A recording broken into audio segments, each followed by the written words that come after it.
ఇది మీకు తెలుసా? 12 జ్యోతిర్లింగాల్లో ఒకటి మన హైదరాబాద్ నుంచి జస్ట్ ఒక వీకెండ్ ట్రిప్ దూరంలోనే ఉంది. ఓంకారేశ్వర్ జ్యోతిర్లింగం. అండ్ ఇక్కడికి రావడం మీరు అనుకున్నంత కష్టమేం కాదు. చాలా సింపుల్. మేమైతే సికింద్రాబాద్ నుంచి ఖాండ్వా ట్రైన్లో వెళ్ళిపోయాము. ఖాండ్వా నుంచి ఓంకారేశ్వర్ ఒక 2-3 గంటల డ్రైవ్. ఇవన్నీ తిరగడానికి మేము ఒక ప్యాకేజ్ బుక్ చేసుకున్నాము.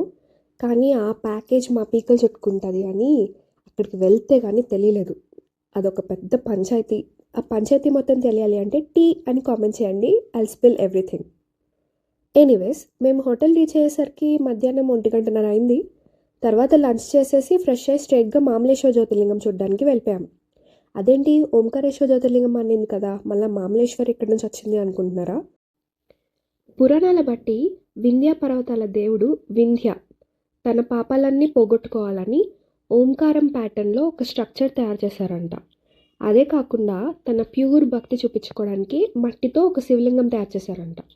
ఆ భక్తికి మెచ్చి శివుడు ప్రత్యక్షమై ఓంకార రూపంలో ఓంకారేశ్వరుడిలా, ఇంకా ఆ ప్యూర్ భక్తి అంటే అమలమైన భక్తికి మెచ్చి అమలేశ్వరుడిలా ఇలా 2 జ్యోతిర్లింగాలుగా కొలువయ్యారంట. మధ్యలో నర్మదా నది, నదికి అటు ఇటు ఒక్కో జ్యోతిర్లింగం. ఈ ప్లేస్ అయితే చాలా పీస్ఫుల్గా అనిపించింది. మామలేశ్వర్ దర్శనం అయిపోయాక నర్మదా ఘాట్కి వెళ్ళిపోయాం. అక్కడ బోట్ పర్ హెడ్ 250 రూపీస్. ఆ 250 రూపీస్ ఇస్తే వాడు జస్ట్ 2 ప్లేసెస్కి తిప్పుతాడు. ఒకటి నర్మదా అండ్ కావేరీ నది సంగమం, ఇంకొకటి అవతల ఒడ్డులో ఉన్న ఓంకారేశ్వర్ టెంపుల్. సో మేము ఓంకారేశ్వర్ టెంపుల్లో దిగిపోయాము. ఫ్రీ దర్శనం అయితే ఒక 2 to 4 hours పడుతుంది. కానీ మేము ఆన్లైన్లో స్పెషల్ దర్శనం టికెట్స్ చేసేసుకున్నాం. ఆ లింక్ కావాలంటే లింక్ అని కామెంట్ చేయండి. ఎనీవేస్ మేము ఆన్లైన్లో స్పెషల్ దర్శనం చేసుకున్నాం కాబట్టి 20 minutesలో మా దర్శనం అయిపోయింది. తర్వాత అలా టెంపుల్ బయట నడుస్తూ ఉంటే అక్కడ బాణలింగాలు కనిపించాయి.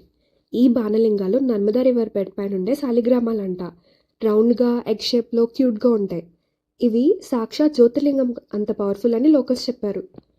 అలా మాట్లాడుతుండగా సడన్గా ఏదో హారతి సౌండ్ వినిపించింది. ఏంటా అని చెప్పి అటువైపు చూస్తే అదే నర్మదా ఆరతి అని చెప్పారు. బోట్ సర్వీసెస్ 5 to 6కే క్లోజ్ అయిపోతాయంట. కాబట్టి ఆ నర్మదా ఆరతి చూసుకొని హర్ హర్ మహాదేవ్ అనుకొని బ్రిడ్జ్ పై నుంచి నడుచుకుంటూ హోటల్కి తిరిగి వెళ్ళిపోయాము. నెక్స్ట్ ఉజ్జయిన్లో ఏమైందో తెలియాలి అంటే సబ్స్క్రైబ్ చేసి గంట సింబల్ నొక్కండి. నేను ఉజ్జయిన్ వీడియో అప్లోడ్ చేయగానే మీ ఫోన్లో గంట మోగుతుంది.